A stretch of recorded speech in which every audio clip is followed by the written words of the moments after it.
Before I get really started, I just want to show you I am rocking my Outlander shirt today because it's just been that kind of day. Remember, you can get yours down below in the shop. Well, I am running late because of technical difficulties, and I have an evening with 8-year-olds because of a sleepover to plan, so let's get to this. As we start our first video off for March, which is Women's Month, which also just happens to be our celebration of reaching 29 weeks of no new episodes. Yes, no new episodes for 29 weeks, so aren't we strong and tough? And boy, oh boy, wouldn't we like to know when the new season's gonna come. I have yet another speculative article coming up at the end. But first, we're gonna take a look at the amazing women of Outlander, because this is March, and March is the month of women. And I am gonna start this video off with the ATX Festival's share here. As I said, this is from the ATX TV Festival. We're celebrating Women's History Month all March, and what better way to kick things off than with our Women of Outlander panel with Katrina Balfe and Tall Ship Prods, that's Maril Davis. Look back on ATX TV's season 12. I don't know. Show 12, I'm going to call, as you prepare for ATX TV's show 13. And I couldn't get this all in the same frame, so this is the post, and now we're going to go to the video. I do feel an emotion knowing next season's our last, that the more I start to talk about, I get very emotional, and I'm not quite ready to face it yet, because I think that'll be very hard. We've been together for 10 years. This has been it's been life-changing for so many of us. I might start to get emotional now. It's very difficult to think. And also our crew, who you think, oh, these are some people you might not see anymore, because I live in America, they live in Scotland.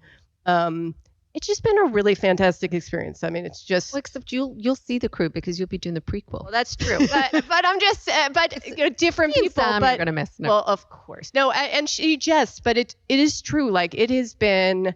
You know, and I think I can speak for Matt and Tony and Ron and all of us who have been on that long.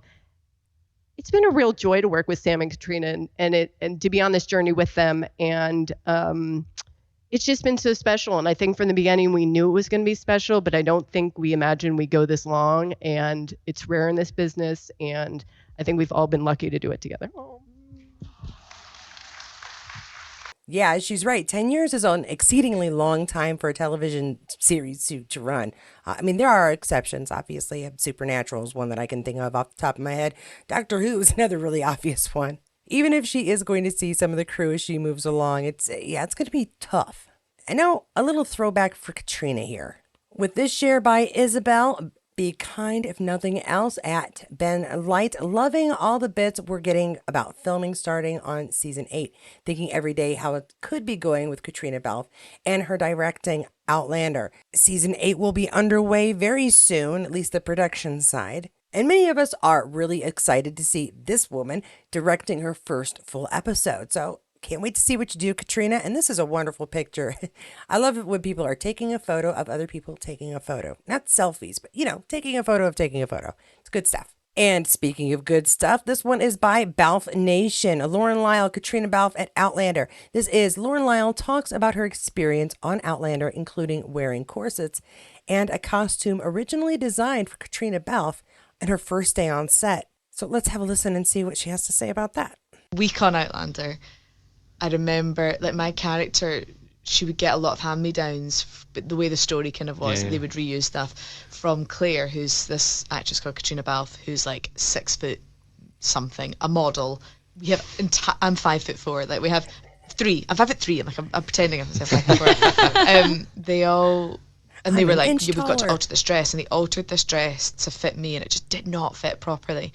And I remember for the first time in it, sitting in the car on the way to set, and starting to like have a bit of a panic attack and being like, I wasn't, but I was like, oh my god, I really can't breathe, and holy fuck, like what happens if I can't breathe? Like I could pass out, and like feeling completely trapped in this like corset that was so tight. You can't move, you can only breathe really from your chest, you can't breathe from your tummy at all. And I managed to calm myself down, because I was like, don't pass out on your first date, that'd be so embarrassing, but also don't panic. Like I was panicking. Yeah. And then I got there, and I remember saying to the costume girls, like, what would you do if someone passed out? Like, is that not terrible? And she was like, oh no, don't worry, we would just cut you out. I was like, like it's a totally normal thing. Right, okay. So then I'll be passed out and naked. Yeah. So like,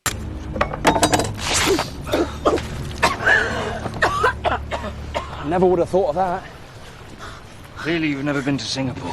Now, this week was kind of light on clips at all, so I did dig for those so we can, celebrate our women, because women in history, I love history in general, and so little tidbits about, I'm going to have to watch like a good documentary about Mary Queen of Scots, Queen Elizabeth I, Queen Elizabeth II. Yeah, anyway. Now, I did have something, and I do apologize, I don't recall who exactly said it, but they were pointing out that bridge in Sydney, the boys were not bungee jumping in the last video. They were taking a tour of the bridge. I've never heard of taking a tour of a bridge. That is fantastic and probably a lot safer than, jumping off a bridge. But I wanted to show you another picture I found for that day because someone else is included and I don't recognize them, but aren't they lucky ducks? So this image was shared by Tash, her as @PeekabooJen. This one says, still climbing bridges. What a view that would be. Yes, I am talking about the actual view. Possibly, I don't know why you can't enjoy all the views, but I don't recognize this couple. And I feel like if they are in any way involved in Outlander out of the 100 or 200 videos I've made, that I probably would recognize them. Although I will say the woman looks a little like my oldest cousin, who is a very pretty girl. But this is a better picture, and I wanted to clear up for you guys that they weren't jumping off a bridge. They were apparently taking a tour. It says Bridge Climb Sydney, so that bridge climbing, not bridge jumping. Very important distinction, especially if you're the one who's buying the tickets for the adventure. Would be good to know which one was happening. And Sam did share some more stuff from his trip, so of course I'm going to share it with you. He met up with one of his co-stars from the Couple Next Door, which I will say I have seen now. And if I had to rate it 1 out of 10, I would probably give it somewhere between a 5 and a 7. It wasn't really my bag.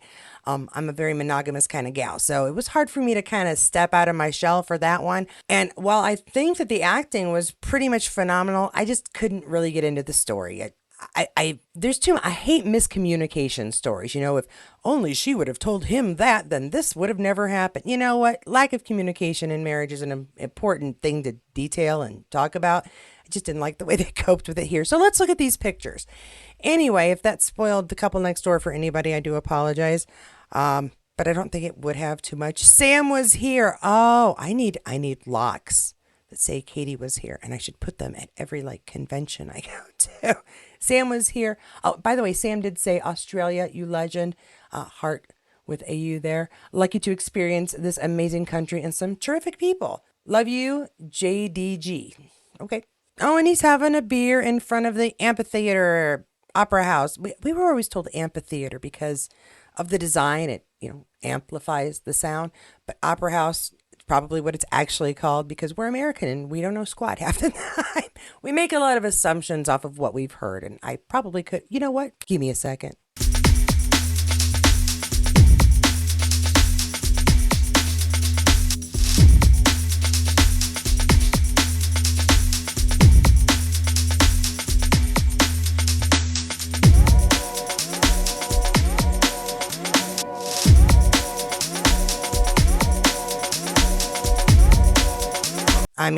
Okay, it says it's a result for Opera House.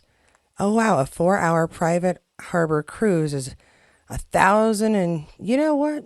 I can see it fine from here. Anyway, yeah, so I just did a double search for amphitheater and Opera House. You are correct, my friendly viewer, Opera House. I don't know why I have amphitheater. It's, it amplifies the sound. Don't mind me. Hey, how about some Outlander? Sam and a beer. This is where we stop. This is where we should continue. Now, is this like a patio outside to eat a meal, have a picnic? I'm going to say there are places to buy things because he's sitting there holding a beer in a glass and not a beer in a can. Glass kind of tells me somebody served him. So that is cool. You could have a meal and just look at the Opera House. You don't have to buy $1,000 ticket, which is what I found when I was looking. Is it an opera house or an amphitheater? Let's see what other pictures he has. Because as kind as you are about listening to me, I really think you probably would rather see more Sam and his adventures. Oh, there he is with his green shirt. I know y'all like the green pants too. I'm just not a fan of green. But yes, I agree. Sam looks good in anything. And he looks really good with a crew of gals who really enjoy him. So he's got a smile on his face. Oh, and of course, one of the kings of the views. Wonderful, beautiful view of Sydney looking just out. I know there's a lot of water in Australia, and so probably lots of views include water, but like this kind of day with the sun glistening off of it as it flows by easily, just flippin' beautiful. Oh, and another one of these incredible birds. Okay, I know y'all want to tell me what it's called. Please do so down below. I'm going to say really neat bird with a long beak. Tell me if I'm wrong. Oh, and here we are. He is with one of his co-stars, and Duncan LaCroix. And I'm going to guess is one of his co-stars' friends because they're having a nice meal together. And those red drinks look yummy. I'm thirsty, though. Oh, and I think we've seen this picture before. Yes, we have surfboards because Australian surfing and another beautiful view. May have seen this one before, but that's just pretty. Another one of the sunsets. I really think he and Graham took like a sunrise photography class. How to take great pictures on your phone. And I truly appreciate all of the effort because it's always just beautiful. Now I am going to switch gears to one of our alum here. And not an alum that we'll probably see in season 8 like Lauren, but an alum that we will probably never see again. At least not on Outlander. Our alum, Ed Speleers, he's going to be playing on a BBC One show. And I just wanted to show it real quick because, quite frankly, I had to do some research. And so this one is shared on Instagram by BBC Press Office and 4 others. Okay. BBC Press Office shared a day ago. Join the Famous 5 on their next adventure this Easter. Have you met the special guest stars joining the daring young explorers? Ed Speleers, Nora Arnaz-Adir, Art Malik and Jason Fleming, James Lance, and Anne Akinjuran join the action-packed episodes as the young rising stars and Timothy the dog reprise their roles. The 2 upcoming feature-length episodes follow the 5 as they face unparalleled danger and unravel remarkable mysteries. And this is going to be coming to iPlayer and BBC One this spring with episodes leading to landing over Easter. Head to the link in BBC Press Office bio and hit latest news to find out more and get sneak peeks about episode 2. I will try to remember to include that link below if I can find it. I swear sometimes they change their bios before I can get the links. And the reason I wanted to share this is because when I first read it, it sounded like it was saying Ed Speleers was reprising a role, and I couldn't for the life of me figure out what role he was reprising because I had never seen this show, and IMDb just kept sending me in circles. I have figured out since then that he's not reprising a role, he's a guest star, which is great, but it only took me about 5 different articles and reading through it to find somebody who would clarify that. Yeesh. So, if you've got kids and they like this show, expect to see a familiar face around Easter time. This face, to be specific. Although I don't know, is that a costume or a previous image? I do grab a lot of images of him. I'm not positive if this is an ad or one I just haven't seen before. Let me know if you've seen it before below. And we're going to move on to one more Instagram post and then a little discussion about another thought as to when the premiere of the B-sides of season 7 will happen. Because I have got to share Graham's photos. Like say, always great images. So we're going to share, as Graham McTavish tells us, Nice never disappoints. Thank you for the great food, hospitality, cacti, and precious memories. As a Capricorn, I couldn't resist the golden goat. And a lot of ads here. So he's with his wife, obviously. Again, beautiful, beautiful island view. There is the golden goat he speaks of, I'm assuming. And that's kind of cool. Oddly, I think I'm hungry because it looks like a golden goat and there's a chocolate background. I think I've been trying to be careful about what I eat. I need some chocolate, but I'm not going to eat chocolate. Let's go and see what's going on here. Oh, and there's the cacti. Hello, cacti. Those are some cool cacti. I enjoy those. Those are interesting. I also like the not quite a pine tree in the middle. Oh, and there's some cool flowers that they're not quite flowers. They're cool plants. These people go places where there are just some really cool plants. I need to travel more. That is yet another view, a little broader view of what he was showing before. Oh, come on. All right. He skips the sunset and just give us beautiful lights throughout the city. Oh my gosh. It's like when you go and watch these movies where these 2 teens have gone to make out point. They can see the city out. I've never lived somewhere that had hills enough to do that. So I really appreciate these kinds of views. And there's a good view too. What a good looking man. There's Graham just standing, and I'm guessing his wife took a picture because who could stand not to have a picture of their husband? Looks like he's having a good time and very relaxed. And now for something a little bit annoying that I came across while doing my normal I wonder what's out there under Outlander search. When will Outlander season 7 return? And yet another theory. Again, these are all guesses and nobody actually knows, but I'm going to read through this just because, man, it's a really good argument. Now, occasionally when I do a little extra research to make sure I'm not missing any last minute news, I find a little something that isn't necessarily news, but well, it has enough good sense that I probably ought to tell you guys, no matter how depressing it is. And this is one of those. As you all know, on August 9th, 2014, we had this brand new show up. Bet you've heard of it. Tall guy, pretty strong, good looking, lovely woman, traveling through time. Yeah, you know what it is. Anyway, the funny thing is this year, August 9th, it lands on a Friday. And y'all know what Friday is in Star's world.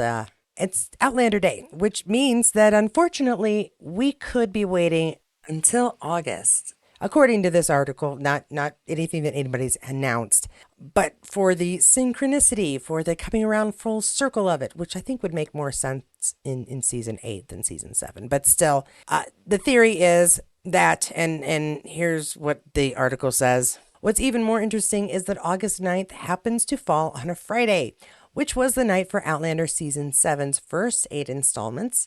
While this is merely a theory at this time, the spacing would work well with the current slate of series production, as Outlander's prequel spin-off Outlander Blood of My Blood is filming, and Season 8 of the flagship show is expected to begin soon in Scotland. And while I'm here, I might as well point out something else that goes with the theory that I had. With the arrival of the spin-off unlikely any time before next year and Season 8's premiere potentially arriving after that, it would make sense for Starz to hold back the Season 7 return until later this year. That has also been the language used by Starz in order to tease when we'll have more Outlander. And that's the annoying news I didn't want to put in this video, but felt like I should. I don't want to wait. Do you want to wait? None of us wants to wait. And yet, in all likelihood, especially when it comes to the spacing out and the probability that Blood of My Blood will come out before season 8, yeah, the spacing, it just makes really way too much sense to ignore. So for those of you who really want to know when it comes out, I promise I will keep giving you information as best I find it so that you can prepare yourselves. We have a bit of a wait to go still, and it's going to be over a year before we get the next episode, that the gap between our last episode and our first new episode. Yeah, it's a bit. We've done this before. We can do it again for the sake of many of my viewers who I know are concerned that they might not be able to wait until that premiere. Let's all try to keep it together. I'm going to continue to make videos and hopefully help give you a little entertainment and something Outlander to enjoy to help you get there. But before I go, I want to do another really quick thank you to each and every one of you for your support throughout my trying to raise money for my GoFundMe for another trip. Because honestly, if it weren't for my Outlander viewers, my Star Trek viewers would not be getting a convention. Because of that, I have decided that the next convention I go to will be Outlander related. I said in my previous video that if anybody knows of any good Outlander conventions near them, ones that you've gone to, ones that you haven't, ones that you know Outlander actors frequent regularly, please let me know in the comments below. That request is still active if you know of any conventions in the United States, and hopefully either on the East Coast or the West Coast. But you know what? I'll take Midwest as well. Don't get me wrong. I live in the Midwest. I was just hoping to get a little extra travel and experience in. But really at this point, just want to know where I can go that I can meet Outlander guests and maybe have a chance to talk to them. And I was hoping that you guys may have some experience in that area that I don't, so that I could find a good convention that will work well. So yeah, if you know of one, just let me know. I want to thank everyone for your views, because even if you weren't able to donate for me to go to this convention, every view helped create revenue for this channel, and every penny that I've made for this channel in the past 2 months has gone straight to it. So even your views helped. Thank you. Thank you so much for that. Let me know if you've enjoyed this kind of content, if you enjoy this format. Give me a like, subscribe if you'd like to get more, and don't forget to hit that notifications bell so you'll know when more comes out. Special thanks again to my members and Patreons. For members, please look out for a post for the first full week of March. I will be doing a Google Meet, and anybody is welcome to join. And for patrons, the week after that is going to be our one-on-one chats. I'll be doing a post to let you fill in when you would like me to have a chat with you, when you'd like to have a chat with me, or if you'd ever like to speak to me again. If you don't, that's cool too. If you would just like some more Outlander, please go ahead and check out any of my other videos that I've made. You'll find some Star Trek and other content as well. But whatever you decide, I'll see you there. As we start our first dadio. But I wanted to show you another picture I found about the. Can you tell Daddy may have just gotten home? Because now the dogs are all gonna bark.